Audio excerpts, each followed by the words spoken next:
transferir esse crédito para alguém, não quero depositar na minha conta corrente e quero já pagar algumas dívidas com esse cheque. Para que eu possa fazer isso, eu vou ter que então dar o endosso. Endosso é o ato de transferência de um cheque. Gianluca, como é que eu faço para dar endosso em um cheque? Bom, geralmente nós assinamos no verso do título, não é assim? Você dá uma simples assinatura no verso do título, você na qualidade de credor. Se o seu nome está lá, por exemplo, se aquele cheque é nominal a você, você vai lá no verso do cheque, dá uma assinatura no verso do cheque e vai então transferir aquele crédito para alguém. Você que está transferindo é chamado de endossante. Quem transfere é o endossante. Quem recebe é chamado de endossatário. Então, se a minha loja transferiu para você esse cheque, você é o endossatário e eu serei o endossante daquele cheque. Agora, é importante que você saiba o seguinte, que não tem como eu endossar uma parte do cheque. Ou eu endosso todo o cheque, ou eu não faço o endosso. Então, o cheque só admite endosso total.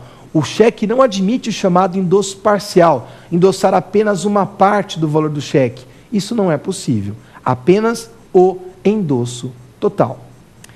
Mas para quem vai prestar concurso público ou vai prestar o exame da OAB, fiquem muito atentos para essa informação que eu vou dar agora.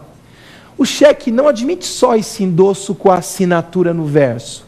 Eu também posso endossar um cheque no anverso do cheque, que é a frente do cheque.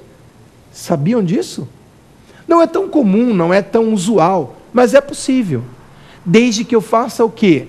Eu dê uma assinatura na frente do cheque e, além de assinar, eu coloque uma expressão identificadora.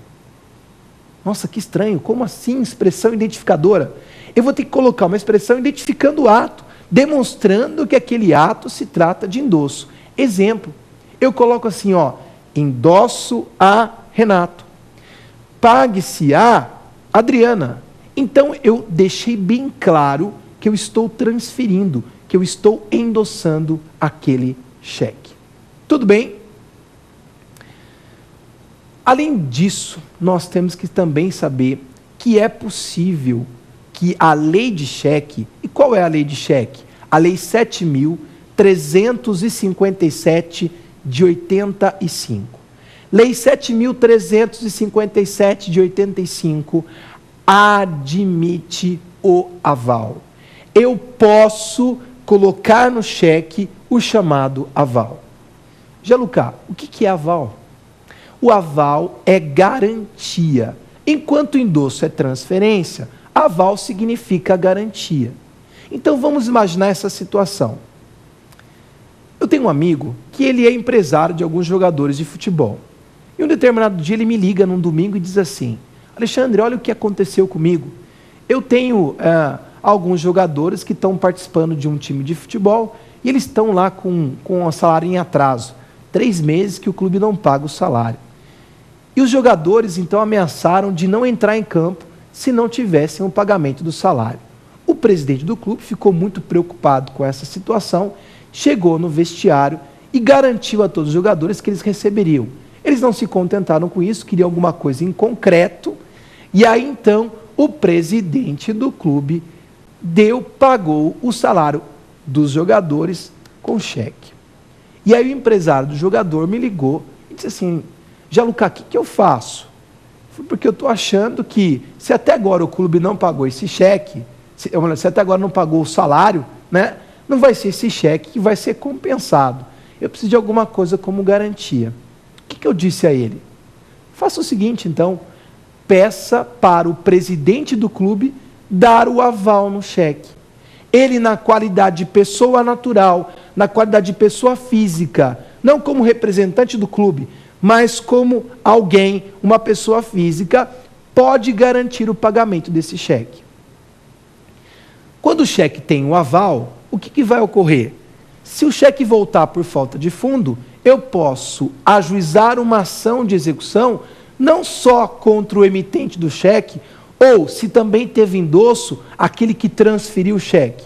eu posso também ajuizar uma ação de execução para cobrar esse crédito daquele que deu o aval, que nós chamamos de avalista. Olha que interessante, é que não é tão comum assim o aval no cheque, mas é possível. Agora, isso é muito comum, por exemplo, em outras atividades, como, por exemplo, atividades de factoring.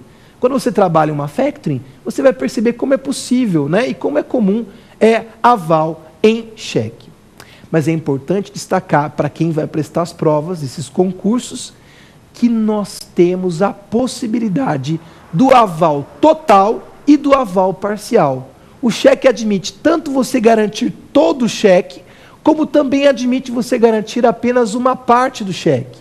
Você pode garantir o valor total daquele título, como também apenas uma parte daquele título.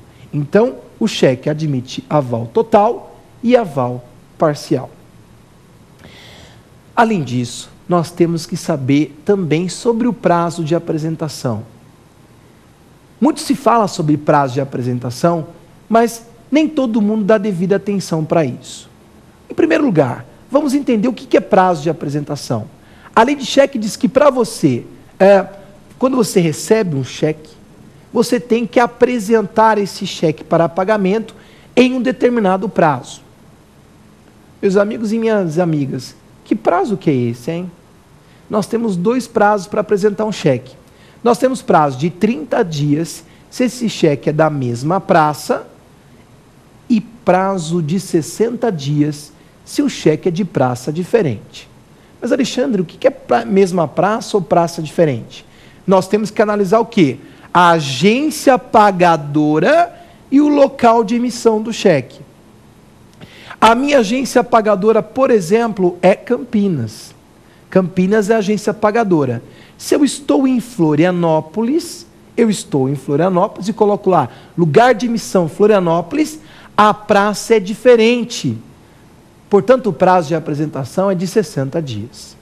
Agora, se a minha agência pagadora é Campinas, e eu coloco lá no local de emissão Campinas, o que vai ocorrer? É mesma praça. Sendo mesma praça, o prazo de apresentação é de 30 dias.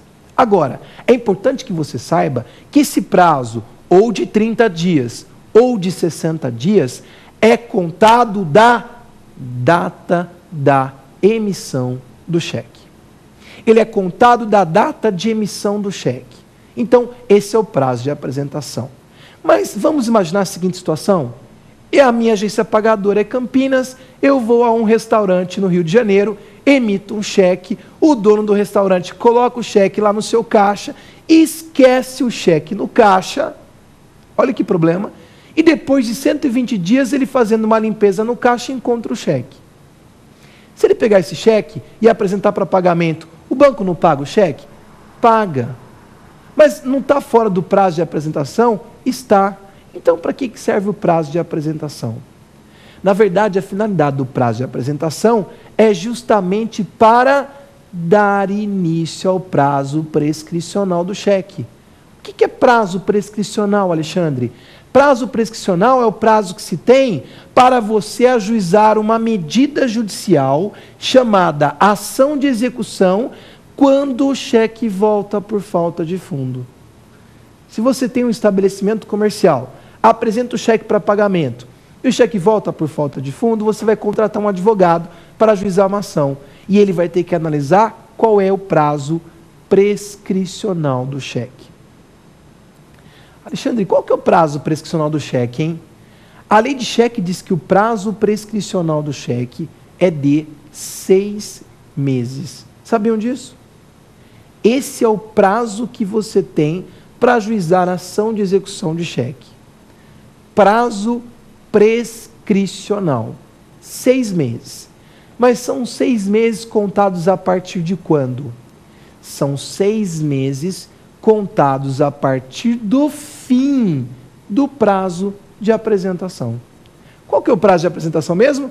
30 dias, mesma praça, ou 60 dias, praça diferente? Então, esse é o prazo prescricional.